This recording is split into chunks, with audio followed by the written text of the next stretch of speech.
Gopijana Vallabha Girivaradhari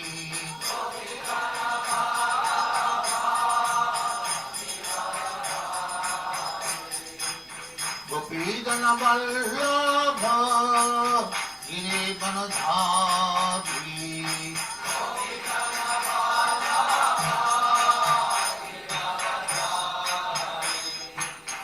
Yasodhanandana Brajajana Randana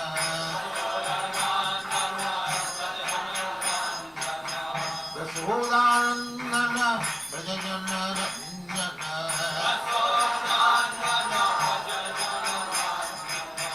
Yamuna Tiro Vanachari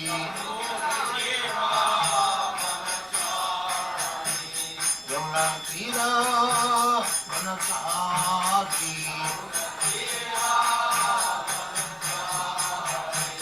Jaya Radha Madhava Vannabhihari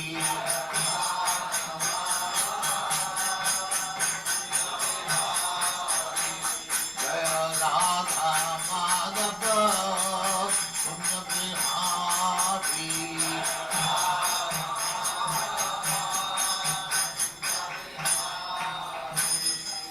Jaya Mansa Paribhagavacharya Stakara Smala Dham Saraswati Goswami Bhagavad Jaya Ananda Gauri Vaishnava Jaya Ramacharya Srilas Thakur Jaya Names of O Sri Krishna Chaitanya Radha Suvasari Gaura Jaya Sri Radha Krishna Bhogavna Sankam Radha Kundari Jaya Vrindavan Dham Ki Jaya Navadvip Dham Ki Jaya Ganga Mai Ki Jai, Jamuna Mai Ki Jai, Guru Dwarka Dham Ki Jai, Swami Bhaktivinoda Ki Jai, all glories to the Excellency. All glories to the Excellency. Thank you very much.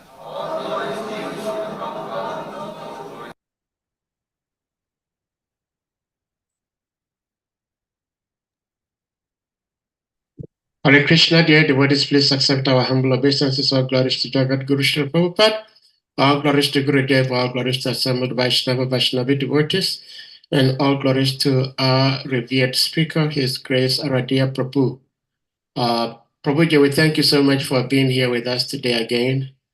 Dear devotees, ARADHYA Prabhu is speaking to us today. We'll tell you a little bit more. He's not new, but it's been a while since he last spoke here.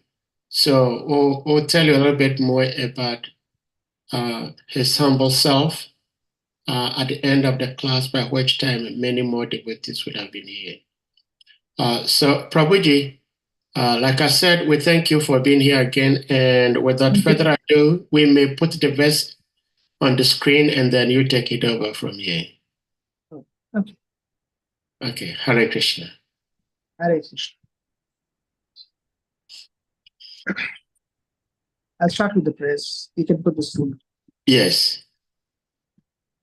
Om Namo Bhagavate Vasudevaya. Om Namo Bhagavate Vasudevaya. Om Namo Bhagavate Vasudevaya. Narayanam Namaskrityam Naram Chaiva Narottamam Devim Saraswatim Vyasam Tato Jayam Mudiraye Nashtaprayeshu Vadreshu Nityam Bhagavata Sevaya Bhagavati Uttamashloke Bhakti Bhavati Maishtaki. So today we are reading from Srimad Bhagavatam, 2nd canto, 9th chapter, verse number 22. So, Prabhu, will you repeat after me? I will.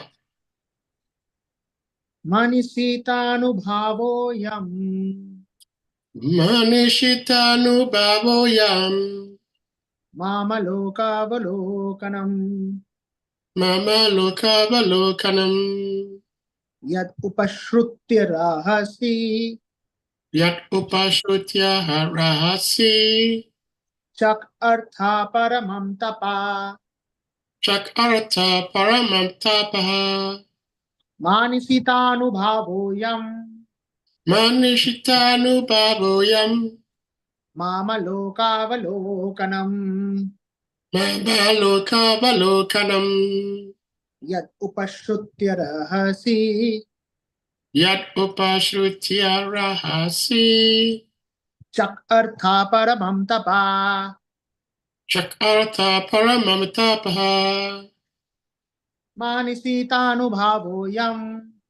Manishitanu Mamalokaavalokanam. Mamalokavalokhanam. Yad upashrutya rahasi. Yat upashrutya rahasi. Chakartha paramam tapa. Chakartha paramam tapaha. Anybody wants to repeat, or we should continue? Yeah, maybe you may continue. All right. So word by word translation. Manasitaha, ingenuity. Anubhavaha, perception. Ayam, this. Mama, mine. Lokaha, abode. Avalokanam, seen by actual experience. Yet, because. Upashrutya, hearing. Rahasi, in great penance. Chakartha, having performed. Paramam, highest. Tapaha, penance. Translation. The highest perfectional ingenuity is the personal perception of my abodes. And this has been possible because of your submissive attitude in the performance of severe penance according to my order.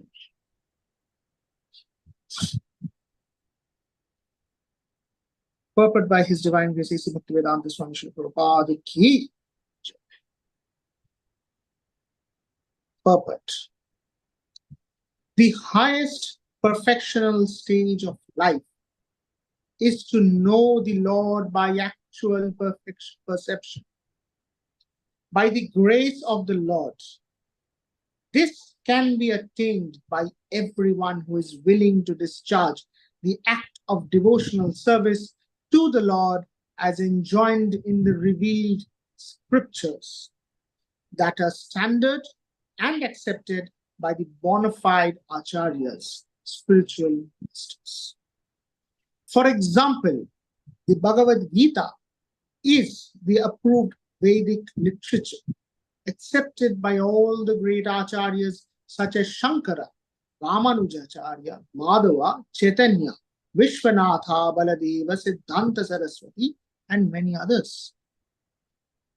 In that Bhagavad Gita, the personality of Godhead, Sri Krishna, asks that one always be mindful of him, always be his devotee, always worship him alone, and always bow down before the Lord. And by doing so, one is sure to go back home, back to Godhead, without any doubt. In other places also, the same order is given, that one give up all other engagements and fully surrender unto the Lord without hesitation. And the Lord will give such a devotee all protection.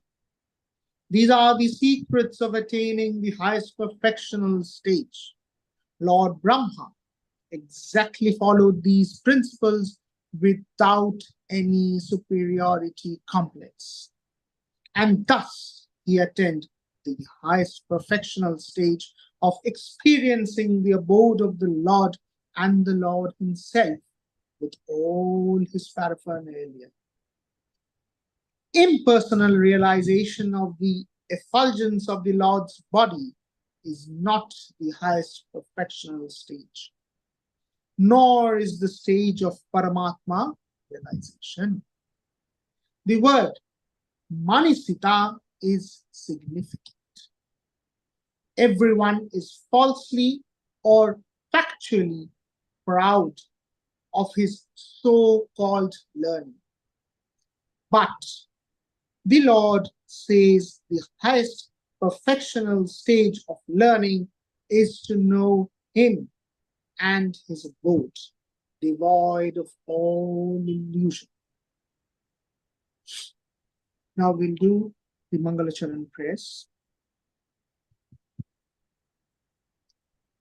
Om Ajnanatimirandhasya Jnananjana Shadakaya Chakshurunmilitam Yena Tasmai Shri Gurave Namah.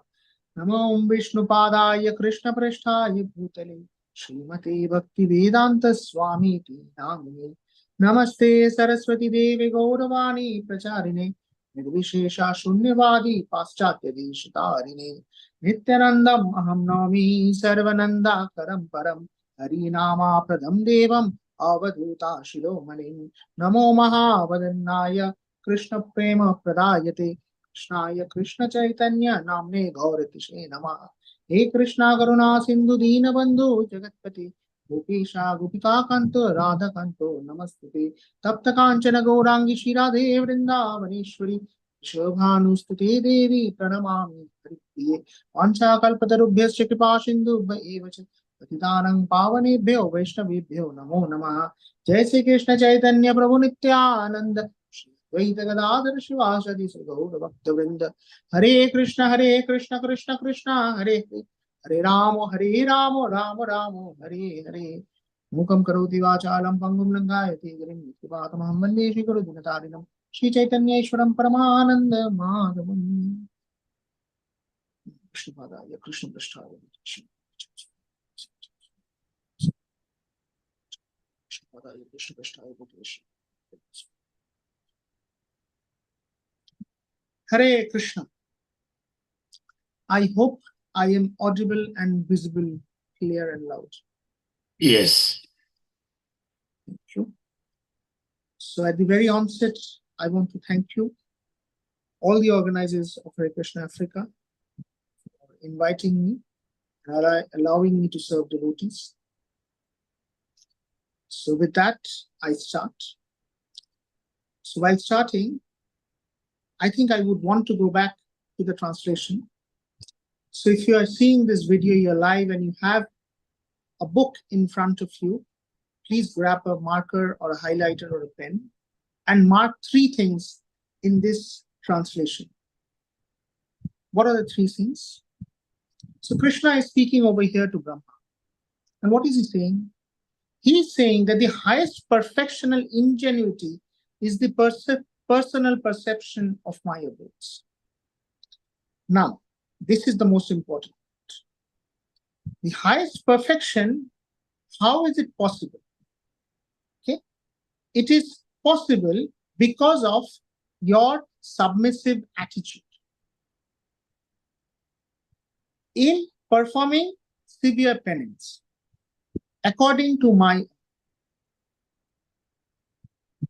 So there are 3 things that Krishna is telling us: submissive attitude, performance of severe penance, according to my order. 1, 2, 3. When you are doing this, or when we are following this, what happens? What is possible? The highest perfection is possible. The highest perfection of our life is possible. This is what Krishna is telling us over here. Or he's telling this to Brahmara.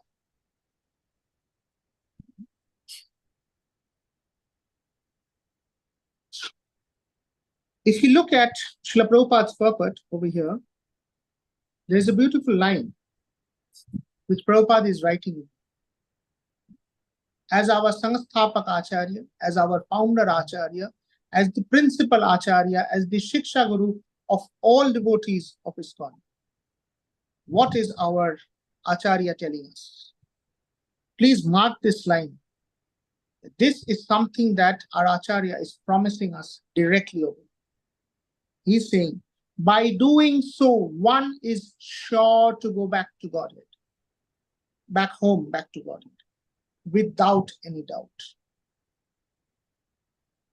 So our Acharya is promising us that by doing so, one is sure to go back home, back to Godhead, without any doubt. He's telling us that this is the secret, right? Somewhere over here he's saying, this is the secret.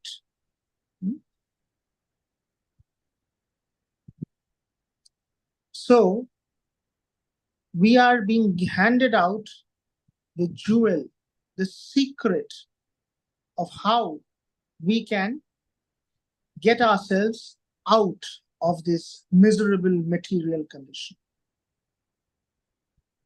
How we can get ourselves out of this miserable material condition. He's telling us that this is absolutely possible. Please remember that Acharyas won't lie to us. Our Acharya will not lie to us.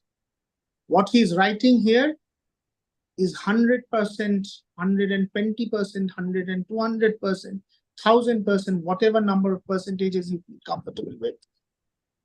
That many number of percentages, it is a fact.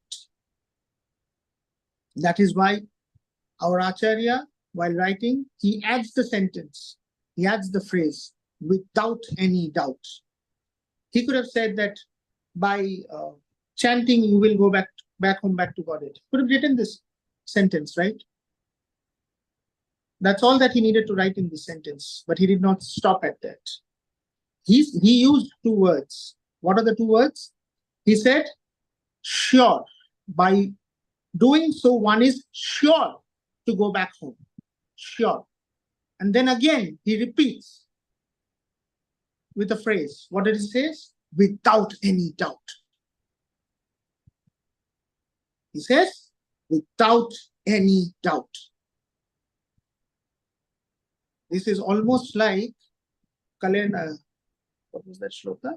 Hare Nama, Hare Nama, Hare Nama, Iva Kevalam, Kalau Nastivya, Nastivya, Nastivya Gatiranya. That in this material world, in this Kali Yuga, Hare Nama, Hare Nama, Hare Nama. These are the only way, only way, only way.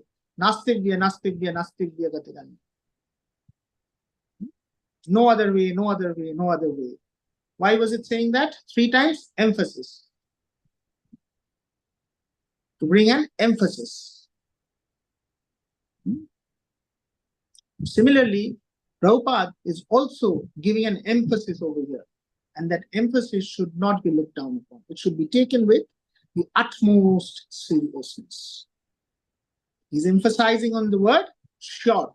He's emphasizing on the word without any doubt. So dear devotees, after reading this purport, do not have any doubt in your mind that there is, how will I go back to Godhead? Whether by chanting at the end of our lives we'll be able to go back to Godhead. No, don't have any doubts. Our Acharya is emphasizing over here, emphatic emphasis. This is not a simple sentence. Even by the rules of grammar, this will not be considered as a simple sentence, right? Because there's a comma in between, so that makes it 2 different sentences and all that grammar rules are there. By no means this is a simple sentence. Okay? This is an extremely crucial sentence that we must take very, very seriously now. Then Srila Prabhupada goes on to say that in other places also the same order is given. Prabhupada is saying in other places also the same order is given. That one give up all other engagements and fully surrender unto the Lord without hesitation. You see why we keep on emphasizing that we are a bona fide disciplic sampradaya and succession, right?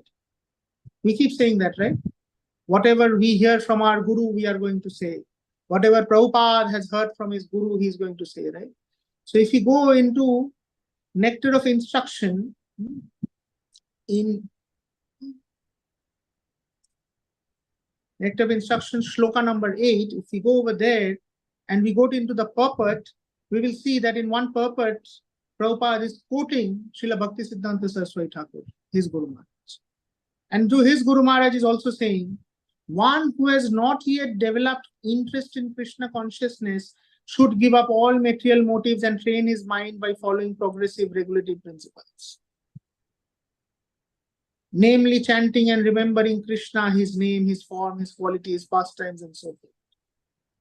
In this way, after developing a taste for such thing, one should try to live in Vrindavan and pass his time constantly remembering Krishna's name. This is the sum and substance of all instruction regarding the cultivation of devotional service. That is, this is the highest perfection of knowledge. This is what his Guru Maharaj has said, told him.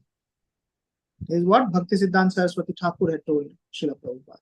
And Prabhupada quotes this in Nectar of Instruction, verse number 8. In his purport, he quotes his Guru Maharaj. And his Guru Maharaj is saying that this is the sum and substance of all instruction regarding the cultivation of devotional service. Again, we see that if we go into Bhagavad Gita,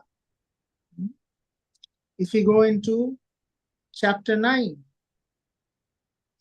we go into verse number 34.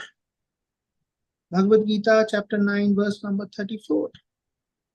What does this verse say? It says, engage your mind in always thinking of me. Become my devotee. Offer obeisances unto me and worship me. Being completely absorbed in me, you will certainly come to me. Krishna is saying, by always engaging your mind in me, surely you will come to me. He's saying, surely you will come to me. So again, the use of the word sure. So Krishna himself is promising in Bhagavad Gita. His Guru Maharaj is promising that. And Prabhupada is also saying the same thing. So that is why this particular verse, dear devotees, and this particular purport is extremely important and should not be taken lightly. Srimad Bhagavatam is not a storybook. Many of us treat Srimad Bhagavatam as, oh, there is different leelas of Krishna and his different avatars and his incarnations. No, this is not a storybook. There is a difference. Many people consider it like that. Bhagavad Gita is the philosophy. Srimad Bhagavatam is stories that emphasize that philosophy. And then Chaitanya Chaitamrita is devotees using that philosophy in their everyday life. Account of devotees using in their everyday life. This is a general thought that we have. But we must not consider Hare Krishna. But we must be very careful and we must not consider that this purport or this Srimad Bhagavatam is just a simple storybook. Because we see that in Srimad Bhagavatam, there are many, many cases where Hare Krishna.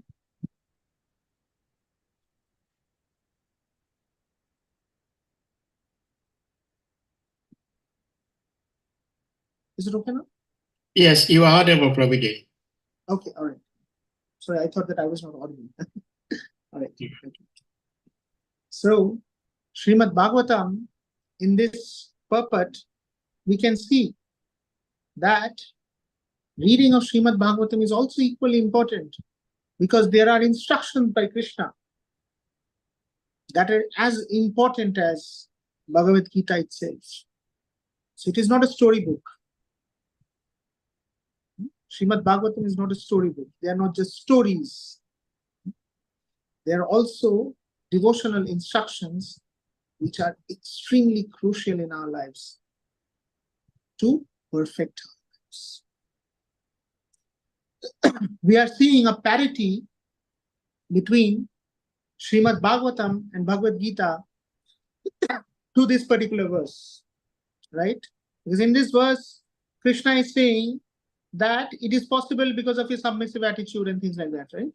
Personal perception, Maya boards. The same thing Krishna is again saying in this 9th chapter 34th verse. Manvana bhava madbhakta. He's saying that think about me. Manasa, think about me. The same emphasis is again giving over here. Now, how stupid are we that we are reading so many things? Sometimes we are Bhakti Shastris.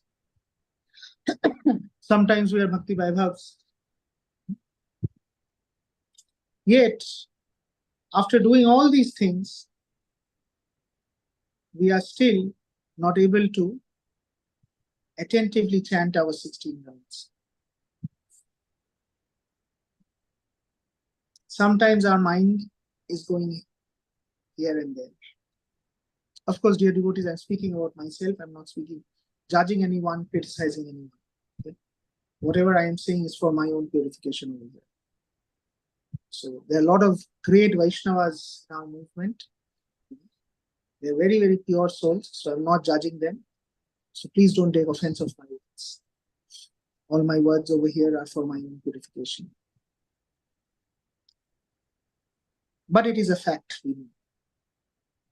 Sometimes we are not able to do our 16 rounds properly. Sometimes, somehow we are struggling to finish our 16 rounds. Sometimes we are considering ourselves extremely, extremely pure and arrogant. I mean, we become so full of arrogance because we consider ourselves very pure devotees because we have completed 32 rounds of chanting. Or maybe if one day we have done 64 rounds of chanting, we consider ourselves like demigods. We consider ourselves very, very pure. That is how arrogant we become. But over here, Srila Prabhupada is writing about Brahma, that Brahma exactly followed these principles without any superiority complex. Without any superiority complex. Right? So, Prabhupada, Krishna, through Prabhupada, has already instructed us that we are supposed to be finishing our 16 rounds of chanting, carrying on with our Ekadashi and our 4 regulative principles, right? These are the 6 basic things for initiation, right? This is what we are expected to do. We are not expected to do anything more than this, right? Everything else comes in later. Devotional service, kirtan, puja, this, that, all things come in later. But these 6 things we have to compulsorily do. Am I right, Prabhu? These are the 3 basic things we have to do. It is non-negotiable. Right? So we have been given the principles. We are also following the principles. But still our life is not perfect. Still our life is not perfect. Why? Because we are doing that with superiority complex. Hare Krishna. Prabhupada is writing here clearly, without any superiority complex. We are doing it with superiority complex. In the Sandarbhas, the Goswamis speak about different things by virtue of which our bhakti or our devotion gets bhaktir khoy hai. Bhaktir khoy hai means our devotion, our bhakti gets depleted or reduced. Okay? So you ask anyone in ISKCON, how does your bhakti get depleted, devotion gets depleted? Everyone will put up their hand and say, Vaishnava Aparad, Vaishnava Aparad. Yes, Vaishnava Aparad is just one of them. Okay? Another very, very crucial thing that the Sandarbhas speak about, which unfortunately most devotees in ISKCON are not aware of theoretically. Maybe in practicality they are aware of it, but theoretically they are not aware of it. It is, out of the 5 things, one thing is the arrogance that one develops due to his own services. Such a beautiful thing, right? The arrogance that one develops from his own services. So easily it is a trap that we fall into. That, oh, I have become a temple president. Now every devotee over here, they are like my menial servants because I am the Prabhu. Right? Because I am the Prabhu in the temple and everyone else is my servant. Now I am the temple president. Sometimes maybe something like that happens in our minds. Now again, I am saying this, I'm not pointing at any temple president. I'm just speaking about my own purification. Sometimes we think that, we have become such a big leader, or I am doing such and such service, so I am more superior compared to someone else. Or just by chanting 64 rounds, I am thinking of myself as a demigod. That itself is an arrogance from my own service.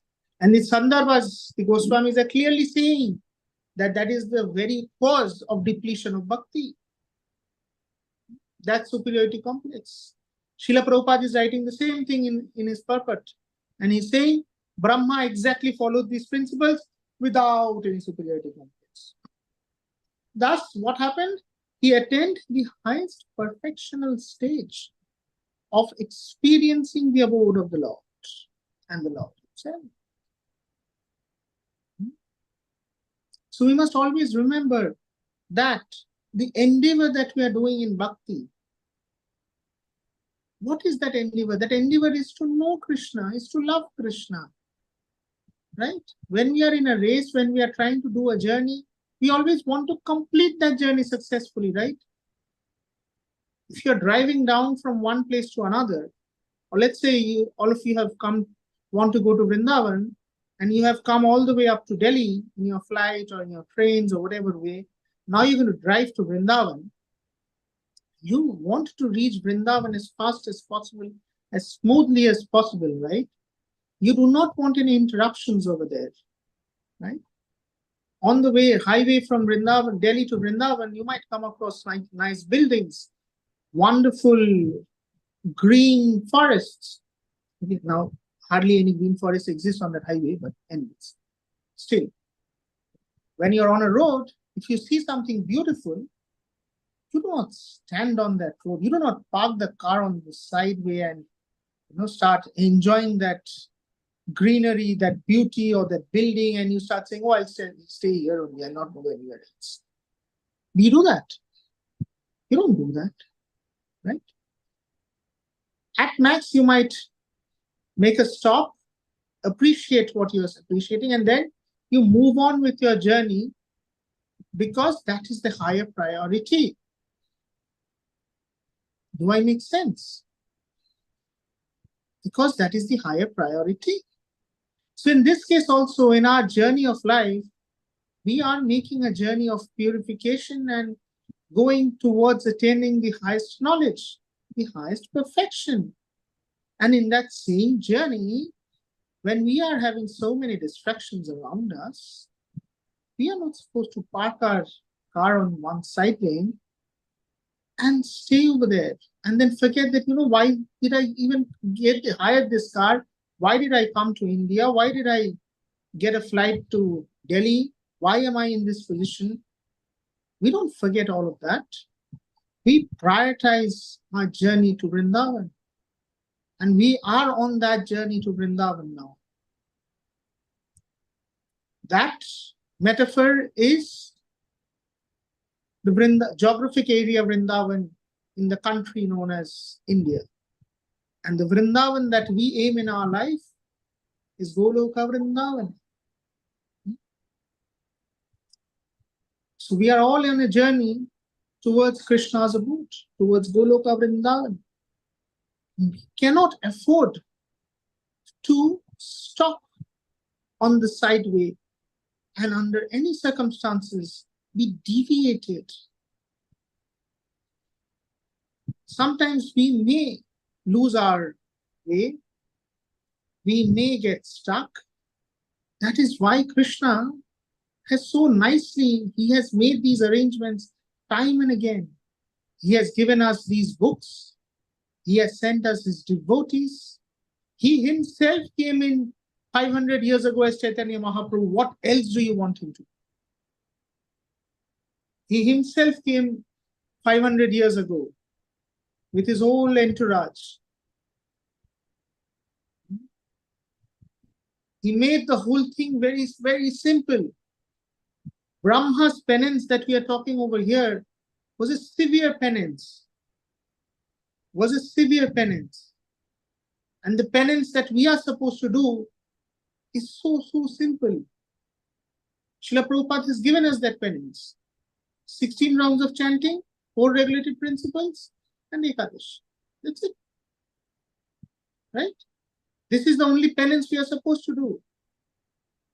And we are supposed to do this without any superiority. Without any doubt. Without any hesitation. And then Krishna is saying, according to my order. This is an extremely crucial part. According to my order. Why is this crucial? Because anybody can buy a set of Bhagavatam from ISKCON. Bona fide. As ISKCON devotees, we cannot say that the book is not bona fide. Right? Bona fide book. Anybody can buy the book on Amazon or any Hare Krishna center or any good bookstore. They will buy the books. They can buy Bhagavad Gita. If they read Bhagavad Gita, Srimad Bhagavatam and Chaitanya Charitamrita very religiously, they will know about 4 regulatory principles, 16 rounds of chanting and Ekadash. And they can start following it. Right? But that is not the perfect stage. Why? Because they are doing it under a bona fide instruction of Srila Prabhupada through his books. No doubt. That has a lot of purificatory aspects.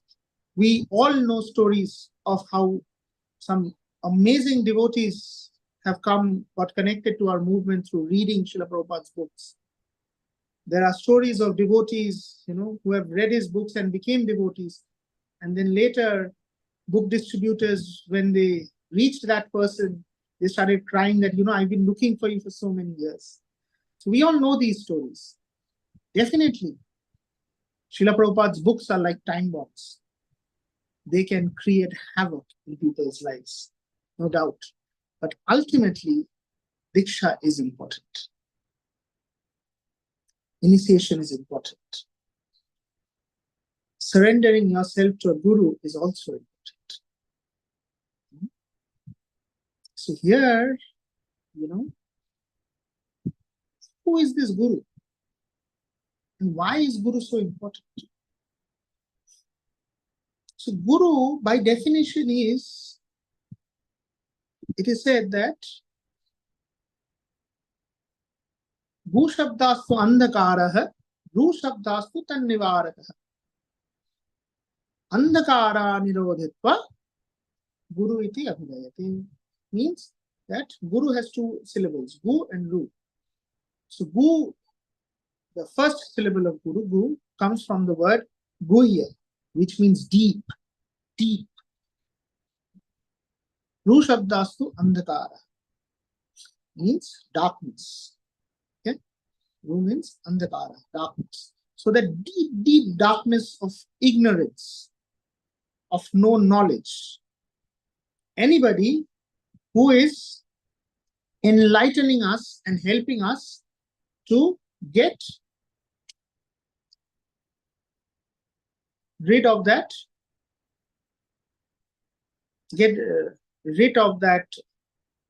deep darkness of ignorance with knowledge, with the perfect knowledge, is Guru. Gu Shabdastu Andhakaraha, Ru Shabdastu Tannivaraka. Gu means the deep darkness, and Ru means the emancipation of that Andhakara, or that darkness. So Guru is he who is lighting our way through. Okay? So that is what Guru does. And in one beautiful poetry by Srila Narottam Das Thakur, he gives a very beautiful metaphor for Guru. In ISKCON, after reading Prabhupada's books and hearing so many lectures, we usually use the metaphor for Guru with that of a Paramahamsa, or the Hamsa, or the duck, right? The swan, who drinks away the milk and throws away the water. Right? We're very used to that metaphor. But today I will read out a portion of a song, a poetry or a song, whatever, by Narottam Das Thakur, where he uses another very unique metaphor. So I'll first read it. It's in Bengali, then I'll translate it for you.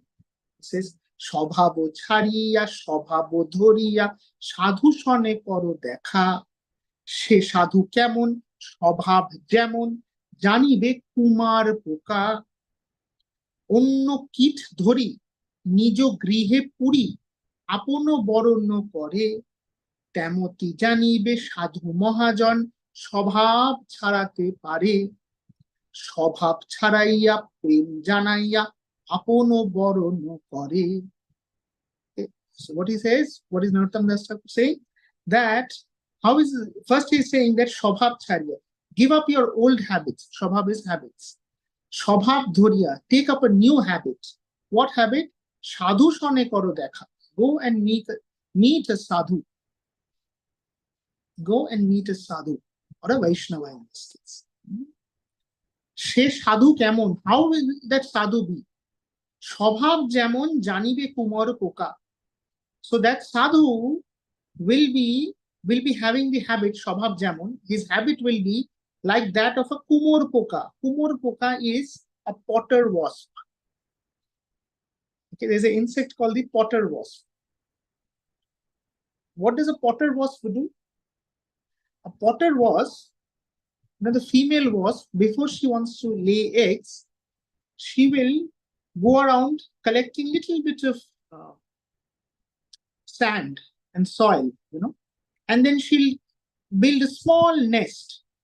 These nests, are small nests, So she'll build a small nest with that soil, and inside that soil, she will identify other insects. Primarily, they would be like caterpillars, like different worms, actually, not caterpillars. Caterpillars have stings on them, so not caterpillars. Other worms, okay, soft worms like centipede and all that, the smaller ones, she'll be collecting them, and she'll put them inside the home, okay, and then she'll sting them. She'll sting them with her sting, and then they will not die, but they will become like a vegetative state, okay. So these worms' natural character will get changed.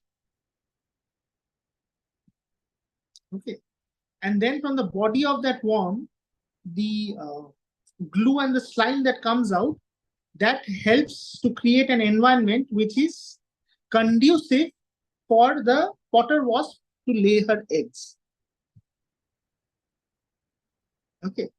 So by stinging, the potter wasp is changing the basic character and the behavior of the worm. the other insects. All right. So that is why Narottam Das Thakur is saying that what kind of sadhu is a guru? A guru is one who will sting you and change your character. Okay. Who will sting you and change your character. Janibe kumor poka. Kumor is potter and poka is insect, or in this case it's potter wasp. Okay. Onno kit dhori nijo grihe puri. He will pick up the other insect and then put him inside his own sangha. The sadhu will take up the person and put him in his own sangha. Nijo grihe puri, apuno boron kori. Will take him for his own. Tamote janibe sadhu mohajan shabhav charate pare. That kind of a sadhu can change your character. Shabhav charaiya. By stinging you, by making you lose your old character, old behavior. Prem janaiya. What is the new character that will be injected in you? What will the sadhu do? The sadhu will give you prema. Prem janaiya. Krishna prema. Sadhu will inject you with Krishna prema. Apuno boronu. And then he will accept you completely as his own. Right? This is what Narottam Das Thakur is saying. Isn't this such a wonderful explanation for sadhu? Huh? We've always heard about Paramahamsas and how the swan will only drink the milk and leave out the water. But here, Narottam Das Thakur is saying, no, he'll not only leave out, he will change your basic character by stinging you and giving you Krishna prema. The only thing that you have to do is Shabhav Chariya, Shabhava Doriya, Sadhu Shane Koro that. Somehow go and meet against your natural instincts, go and take association of a sadhu, of a Vaishnava, of a devotee. That is it. Against your natural material instincts, give everything up and go and take association of a devotee. Immediately, you will be injected with Krishna prema. Such a beautiful thing he's saying.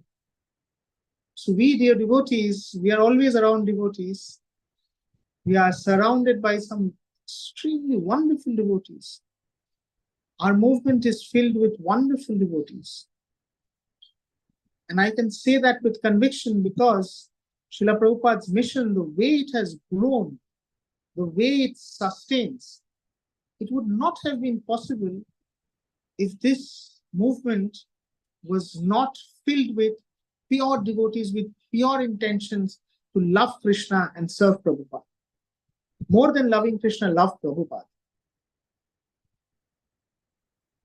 Our movement would not sustain and it would not grow at the speed at which it has grown or is still continuing to grow and change its character. The very fact that our movement is thriving, it shows that our movement is filled with Krishna's mercy because this movement is filled with pure devotees. Yet, when we interact with devotees in this movement, we treat them as fellow beings, as other fellow humans. We fight with them. Sometimes we are envious of them. Sometimes unknowingly we are hurting them. Sometimes we are competing with them, right?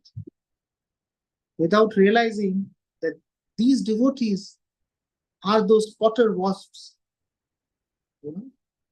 who has that sting with which one sting they can inject us with Krishna prema. Isn't that what we are looking for? We're looking for Krishna prema over here, right? I'm sure nobody joins ISKCON to become a temple president. Nobody joins ISKCON to become a GBC, right? This is not a job. This is not an organization. When we join a job, we want to get better appraisals. We want to get promotions. We want to become managers, then general managers, then CEOs, and this and that, right? In ISKCON or in any devotional line, why ISKCON? Any devotional line. Anybody who embarks on a spiritual journey, in a devotional journey, why do we do that? We do that because we want to go to the level of realization, the perfect knowledge. We want to attain that level of perfection, right? That is our journey. Our journey is towards Vrindavan. And then all these small distractions, they come in front of us and we just abandon the journey altogether. Without realizing that many people around us, Krishna has already given us that Sangha through Prabhupada. He has given us that Sangha, that association of pure devotees, of potter wasps, who can sing us and give us Krishna prema. Take us to Vrindavan in one sing.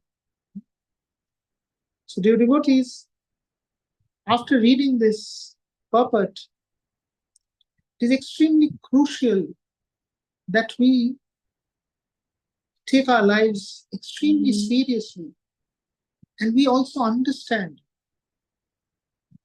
how rare Krishna consciousness is. It is not an easy feat that we are sitting over here. We are an extreme minority in this world. We may not be an endangered species, but we are definitely a minority. And we must understand this. Maybe because we are living in association of devotees, we are only going to Vrindavan and Mayapur, we are thinking that, oh, there are thousands of devotees. No, there are not thousands of devotees. We are actually a minority. We are actually a minority. And this same thing Krishna is reiterating in Bhagavad Gita in chapter 7, verse number 19. He's saying that after many births and deaths, he who is actually in knowledge surrenders unto him. So everybody who's wearing a tilak and a dhoti doesn't necessarily become devotee. At least by wearing a dhoti and a tilak, I don't become a devotee. Okay? Because I have not surrendered completely to Krishna, I'm only trying. Knowing me on to be the cause of all causes and all that is, such a great soul is very rare. So devotees, real devotees, are rare. And even devotees who are aspiring to become devotees, neophyte bhaktas, who are aspiring to be devotees, that is also very rare. So in all, this devotee, being an opportunity to become a devotee is an extremely rare thing. It's like a rare precious jewel that we have had the fortune to be able to get. We must learn to value that. And how do we value that? We value that by completely surrendering ourselves to Srila Prabhupada and his representative, which is our Guru Maharaj, or our service authorities and our spiritual authorities. That's extremely important. Because only by surrendering can we, as devotees, finally reach the level of perfection, the way it is written in this purport, that in this shloka that we are discussing. The highest perfection is possible because of submissive attitude, performance of severe penance. In our case, the penance is 4 regulative principles, 16 rounds of chanting, and Ekadashi, according to my order, according to Srila Prabhupada. That's it. That is all that is there that we are supposed to follow. Yet, following, because we are not able to put our faith completely in Srila Prabhupada. But we can see time and again in different ways, Krishna is speaking, Prabhupada is speaking, our acharyas are speaking, Prabhupada's Guru Maharaj is speaking. What are they speaking? They are saying that one is sure to go back home back to Godhead without.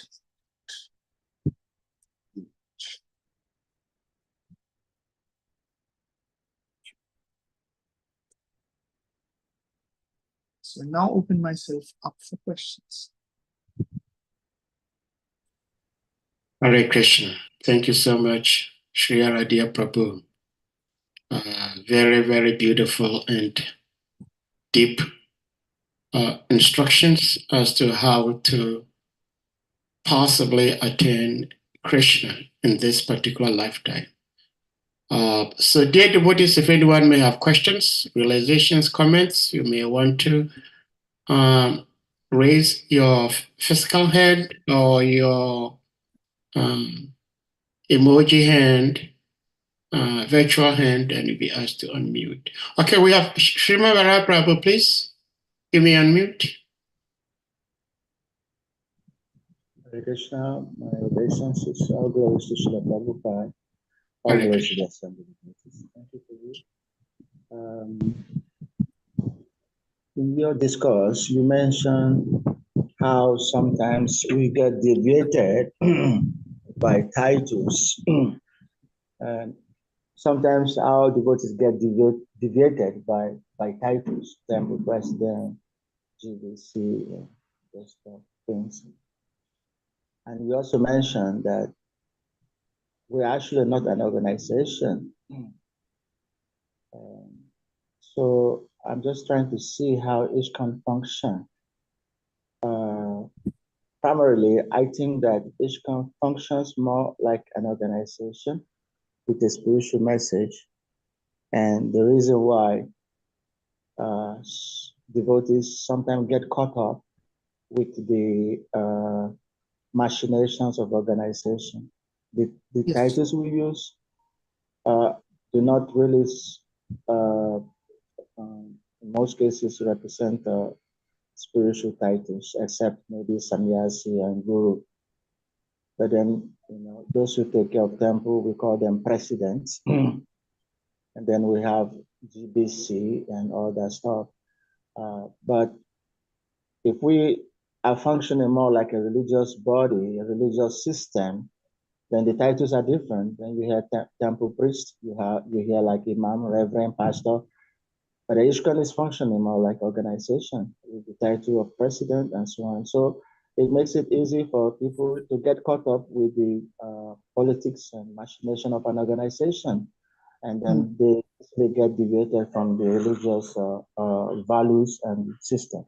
So I just wanted to explain this dichotomy which exists and which we cannot bypass because ISKCON unfortunately functions more like an organization rather than a religious system. Hare Krishna. So please correct me. I will repeat your question. Please correct me if my understanding is wrong, or please say a yes if my understanding is right.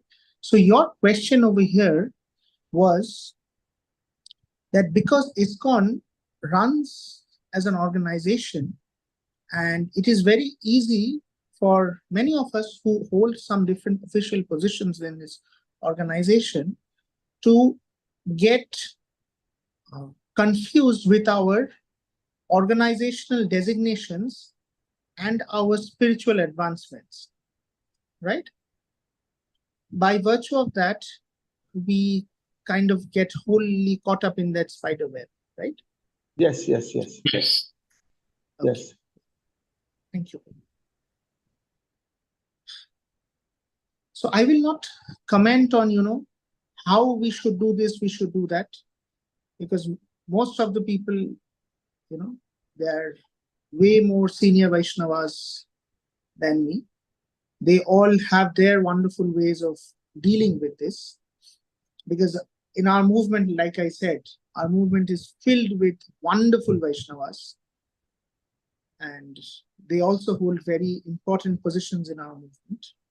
But I will tell you something that I have understood in my realizations and through my associations with different devotees, different Vaishnavas, different seniors, is that there are two things. One is these designations and the arrogance that comes with these designations, they are also a test of Maya. They're also a test of Maya to tell us whether we really want to love Krishna and make spiritual advancement, or we want to get caught up with our designations and the power that comes with it. So that is one thing. It's also a test of Maya, and we must at all times be mindful of this. This is one. The second is how to get away from this. This again, I have realized over the years is that the more we grow, we need to be very, very careful about our sadhana. Okay? We must make sure that our sadhana is very, very pakka. I'm not saying we are always able to do that. Like Kadamba Kanan Maharaj.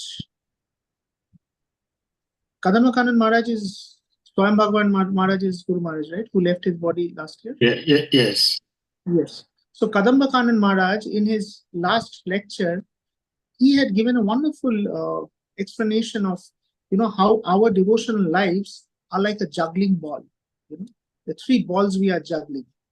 One is our devotional life, one is our service, and one is our health. So at sometimes one of them is in the air, two are in our hand. One is up in the air and two are in our hand.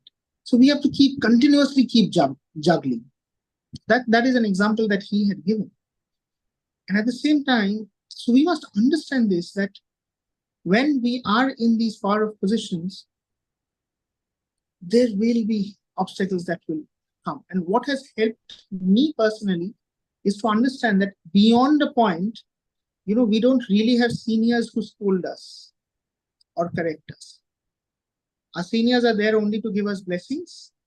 And if we want advices from them, they'll give us advices. That's it. Who actually helps us in sustaining our devotional life is our compatriots, our equals. Because it is only our equals who will tell us in different ways.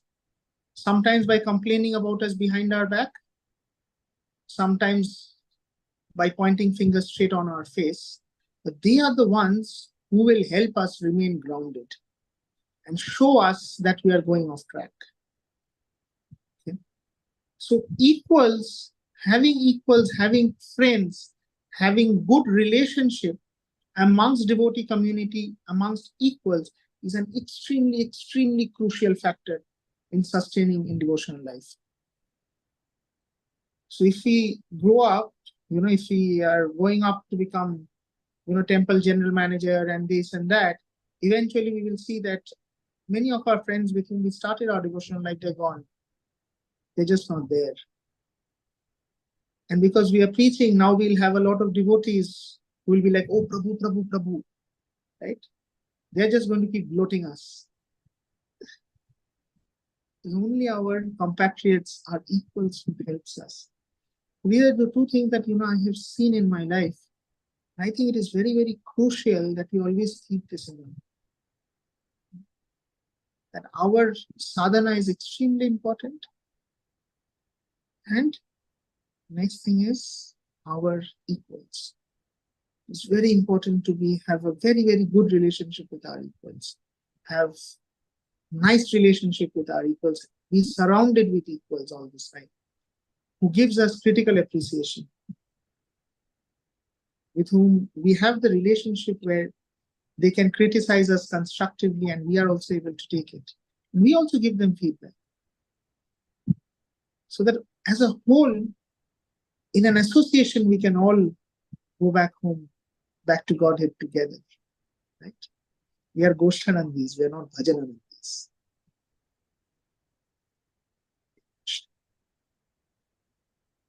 Hare Krishna.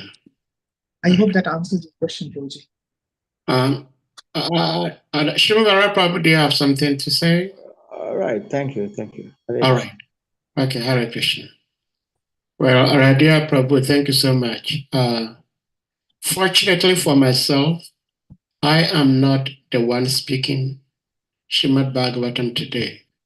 I am hearing, and I'm hearing from you. But there are some few things I just wanted to point out and then get your spiritual and scriptural understanding about what I'm about to share with you all.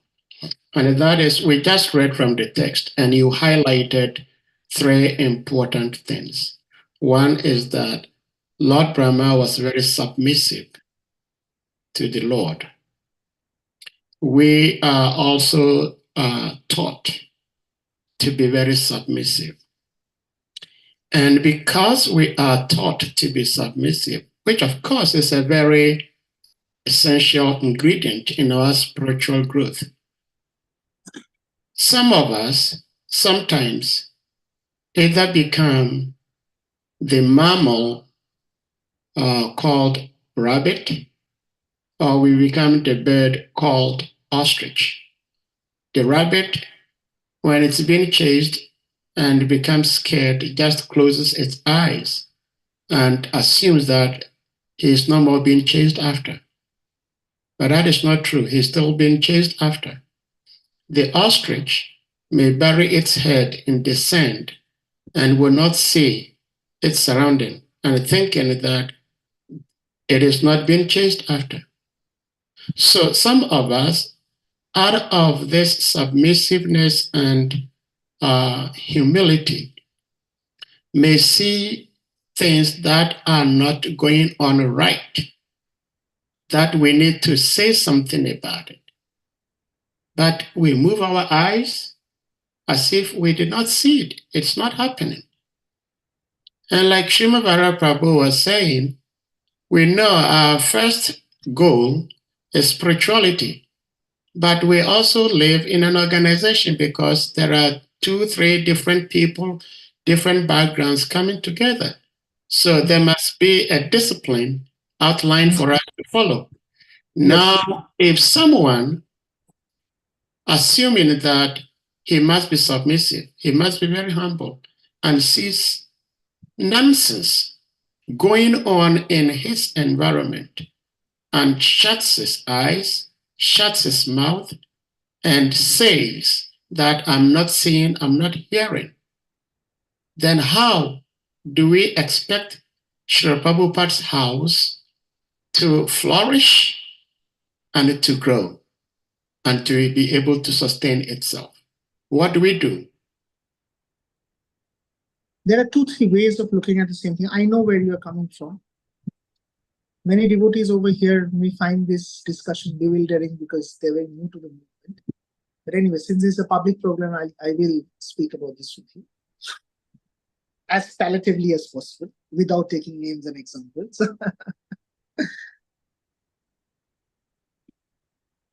What you are saying is 100% right. I'm in 100% agreement with you. There is a difference between being humble and being blind. Okay. This submissiveness of Lord Brahma was submissiveness to the penance, to the orders of Krishna. Our submissiveness should be to Srila Prabhupada and his orders, the penance that he has told us to do.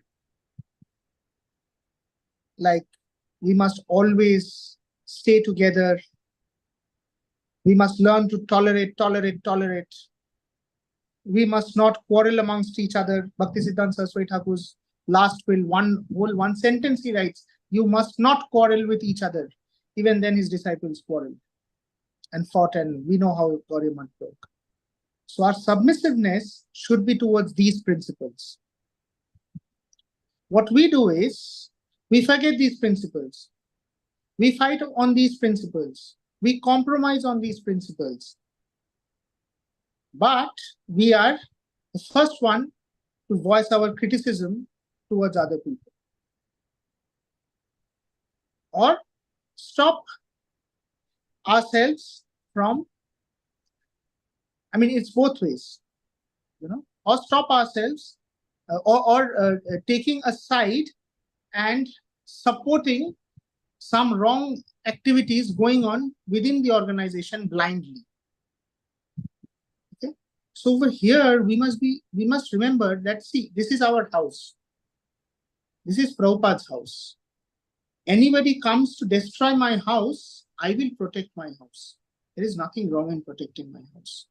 But there is a way to protect my house. For example, if in this beautiful house that you have in your background, I don't know if it's your background or your house,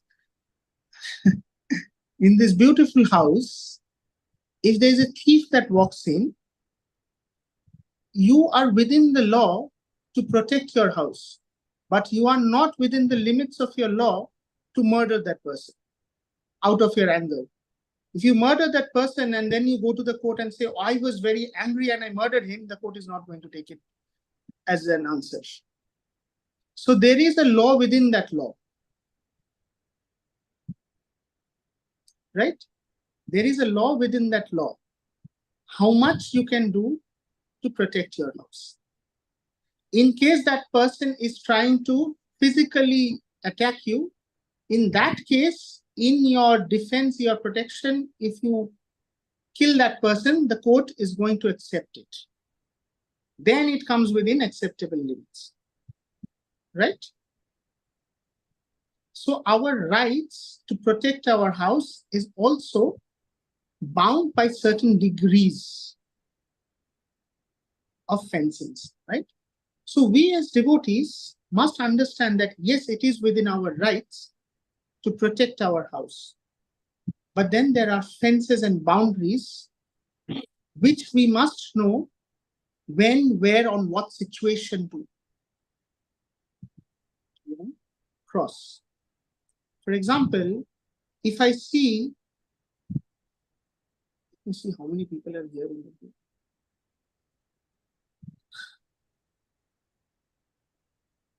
Devotees, if you don't understand the example, don't take it too much in your head.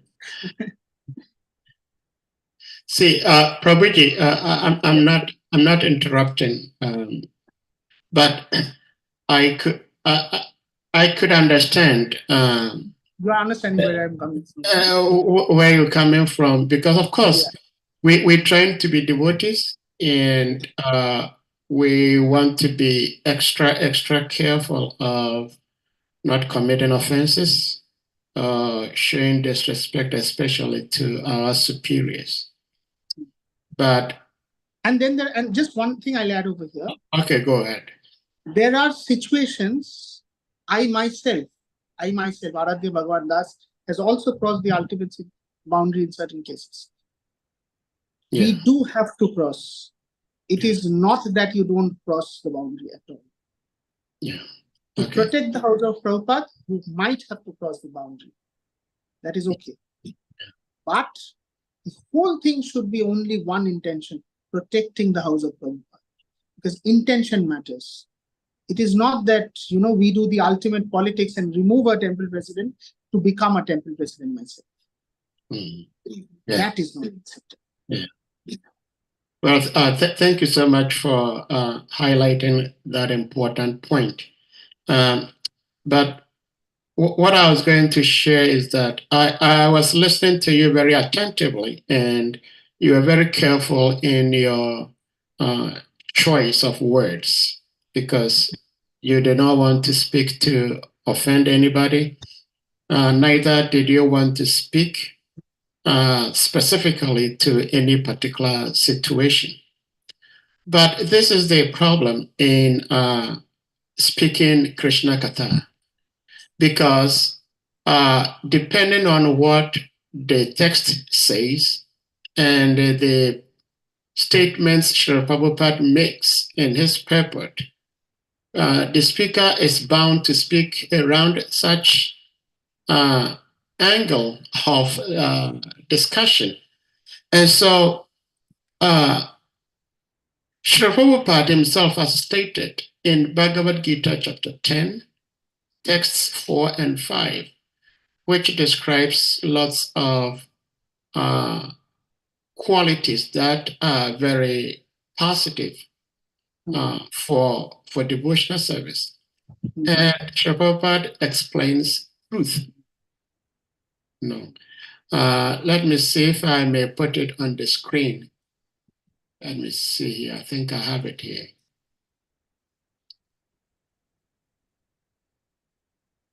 This is Bhagavad Gita chapter 10, text 4 to 5. You can give the translation.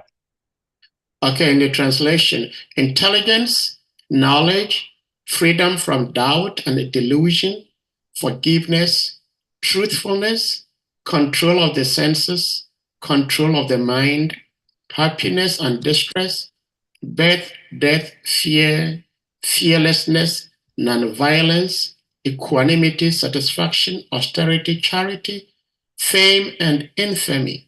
All these various qualities of living beings are created by me alone. Now, Srila Prabhupada so kindly explained or defined lots of these words given in here by Krishna. And Srila Prabhupada explains Satyam, truthfulness, means that facts should be presented as they are for the benefit of others. Facts should not be misrepresented. According to social conventions, it is said that one can speak the truth only when it is palatable to others. But that is not truthfulness. The truth should be spoken in a straightforward way so that others will understand actually what the facts are. If a man is a thief, and if people are warned that he is a thief, that is truth. Although sometimes the truth is unpalatable, one should not refrain from speaking it. Truthfulness demands that the facts be presented as they are for the benefit of others. That is the definition of truth. All glories to Jagat Krishna Prabhupada. And therefore, like you rightly said, I have observed so many times in our precious ISKCON organization that oftentimes devotees take these courses, Bhakti Shastri, this, that, Bhakti Vaibhava, this, and oftentimes they think themselves that I'm demigod. They are pure devotees. And they give no single respect for any other devotees. And I am saying that, of course, Srila Prabhupada himself established that we do these courses. Now, as I understand it, I mean, we are, excuse me to say, little beings in ISKCON movement. We cannot make any effect. But I think if what I'm saying makes right sense, then we all should think about it and then try to speak to our superiors. Because in ISKCON today, if one has not taken these courses, he cannot become a sannyasi. But there are many devotees who may not be academically sound, but they are wonderful, special devotees by their deeds, by their actions, by their hearts, but they are not seen like that. So what is the fate of our precious movement when everything is now leveled at how one can use his brain to read and retain, repeat, and memorize? We don't look too much about the application of the knowledge that is being given. When we know that our system is jnana and vijnana. We are talking about jnana, but we don't talk about vijnana. Hare Krishna, what do we do? And what in effect, what can we do to try to bring the understanding, the approach that Srila Prabhupada built this organization for? See, there are 2-3 things I'll tell you. This I'm telling you as somebody who has external corporate and management experience. Is our movement perfect? No. Is our leadership perfect? No. The answer is an emphatic no. You and I, we both know it. But why do we stick over here? Because it doesn't matter if this organization is perfect or not. What matters is, does this organization as an organization want to, at every stage, become better than what it was yesterday? Is that intention to become better than what it was yesterday, does that intention exist? If that intention exists at an organization level, then it is okay. That means that in organization is evolving. It is not at the stage of perfection where we want it to be today. What I am seeing, other devotees are also seeing, and it will continue to evolve. The day it stops evolving, that day the organization is wrong. Okay, this is one thing. Second thing is, this is something that I tell everyone, everybody I meet. See, there are two ways of serving the community in which I belong. Okay. One way is to become a revolutionary and start a movement within the organization where you will be branded as an anti-community or an anti-social. Basically, the route that, let's say, Che Guevara had taken when he launched his communistic movement. Okay, that was anti-establishment movement. All right.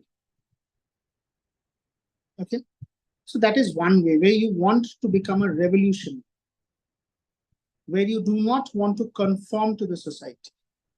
That is one way of serving the society. The other way of serving the society is by integrating yourself into a position where you are able to make decisive and good changes for the society.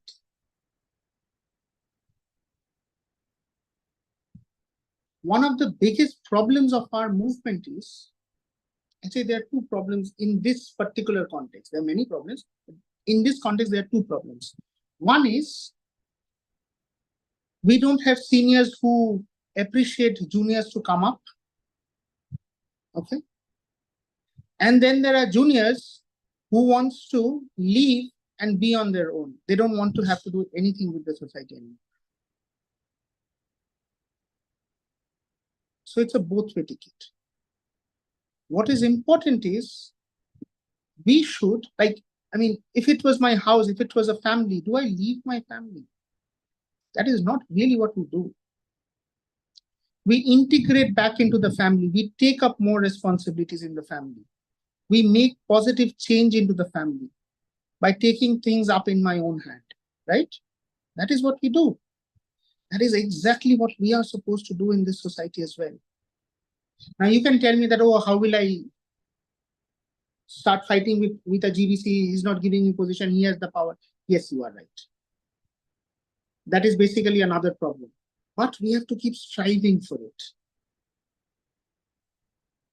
We have to keep striving for it. We don't walk out and create a revolution of our own or a third entity of our own. Then we are not family members. Right? So my approach that, I tell this to everyone I meet, that please find ways in which you can integrate yourself within the institution as it is today. Find a niche, create your niche, and then make an impact. You know Dev Madhav, right? Yeah, Dev Madhav is a very close friend of mine. You know the kind of work he does. Dev Madhav from Detroit. No, I don't know him. I'm sorry. You don't know? Okay. You're from US, right? Yes, Prabhuji. Okay, he's in Detroit. Okay. Okay. You should hear more about Dev Madhav and his movement in Ypsilanti. So he is a very close friend of mine, and he's a temple president down there in Detroit. You should see how he works. He doesn't conform to many things that our leadership is saying. He doesn't agree with that. Neither do I. Okay. But at the same time, he's not out of favor with them. Why? Because he's maintained relationship. He knows that he has to stay within the system and then clean the system. You need to be in the system and clean the system. You don't have to be a yes man. At least in ISKCON, we all know for sure that you don't have to be a yes man. Of course, yes men exist. Yes men exist, but everybody who operates and functions within the ISKCON that we know as on date, everyone is not a yes man. Everyone is not a yes man, and they still have a position. And many of our GBCs are appreciative of it. They really know it. So we have to continue with our movement, but of course, we need to know those fences. When to cross the ultimate one, when not to cross the ultimate. In Bengali, we have a saying that Mosha marte kamu. That means to kill a mosquito, you don't bring a cannon. The problem with our generation is we use the cannon for everything. We use the Facebook for everything. I know the advantages of posting things on Facebook with respect to when we are moving things against our management. I know the advantages. You know the advantages. But that should not be our first resort. No. Right? No. But many people make this mistake. It was very interesting how you shared with us Sri Narottam Thakur's song. And it's so beautiful because you speak the language. And your Gurudev, His Holiness Bhakti Charu Maharaj, also spoke the language. And you explained it so beautifully. The problem that we face sometimes is that this potter wasp is stinging us to take out all these nasty things we do not want in our life because it will not help us in our spiritual life. But sometimes we get stung, and actually the stinging makes our bad situations worse, because sometimes, like we explaining, the stinging is not to help the individual, but to hurt the individual. No, like you said, Sri Prabhupada said, and of course Sri Prabhupada knew that there will be challenges ahead of us. And therefore he told us that our love, we all claim that we love Sri Prabhupada. He said our love for him will be demonstrated in how much we cooperate with each other. But the problem is that sometimes when a leadership at a particular point in time, location, finds out that there is a particular person who can get into the leadership and effect positive changes, when they do not want such positive changes to take place, then they will first make sure that that particular individual is ousted.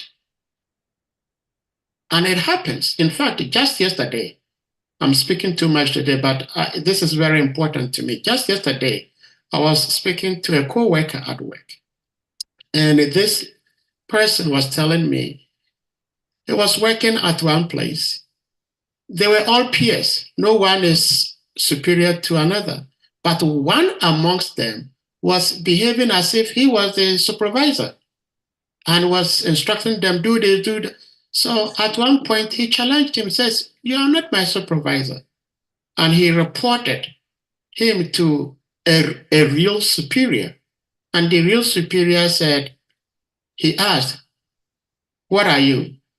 He says, I'm just a worker. The other person, who are you? He says, I'm a supervisor.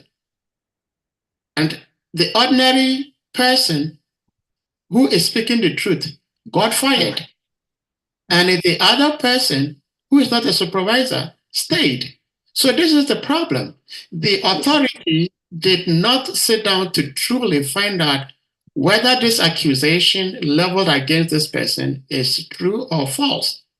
And then if the actual person speaking the truth gets fired. So this is the problem. And just as we're speaking, and I'm very thankful that you have this mood that we try to fix the wrongs and make things right, but we do it in such a way that we do not chop off the individual's head. The whole thing is to protect Srila Prabhupada's house.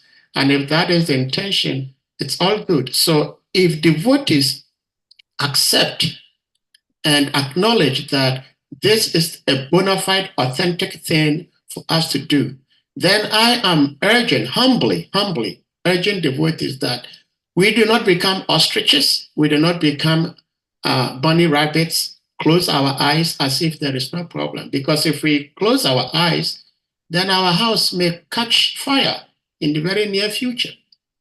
This is my humble submission. I've spoken as if I am the one giving the class. ARADHYA Prabhu, I'm sorry. But this is important. I completely echo with you. I mean, it's not that it may catch fire. We both know it is already on fire. Hare Krishna. Anyone else with something to share before Prabhuji leaves? It's quite late his time. And dear devotees, forgive me if I have talked more than I should, but it's a very dire thing on my heart. I just wanted to speak it out, and then we'll see what we all can do. But if you have questions, comments, realizations, you may do so before Prabhuji leaves. Prabhu, I had other questions, but I will reserve them for next time you speak because it's surrounding your field, which is daily worship. Okay, so, well, let me read a little bit about our speaker because I just talked about daily worship. Our dear speaker, ARADHYA Prabhu, of course, his full name is ARADHYA Bhagavan Prabhu. He's a disciple of His Holiness Bhakti Chari Swami Maharaj.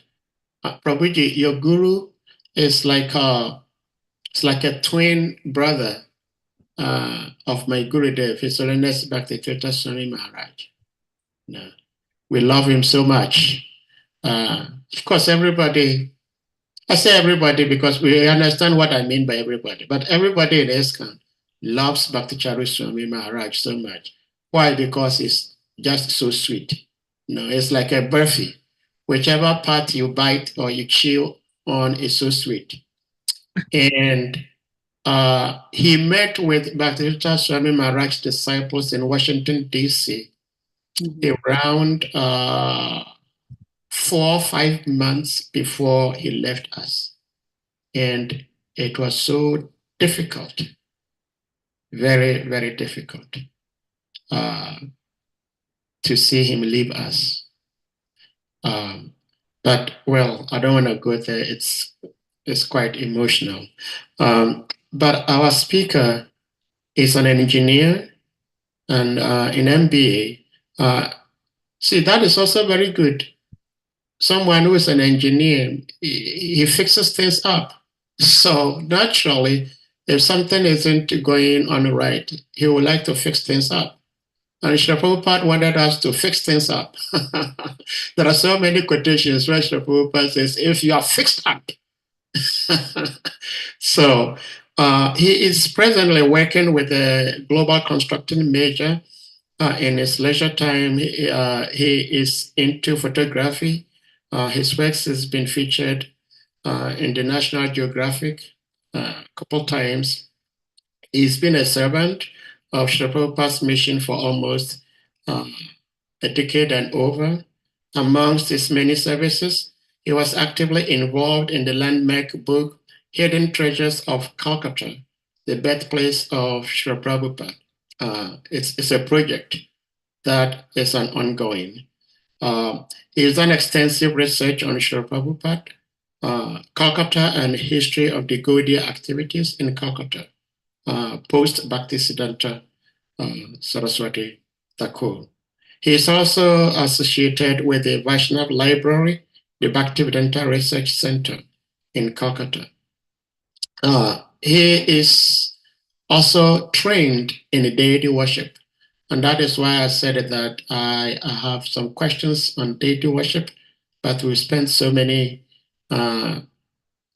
minutes already. So maybe another time when we are fortunate to have his association, again, I will ask these questions I have on the deity worship.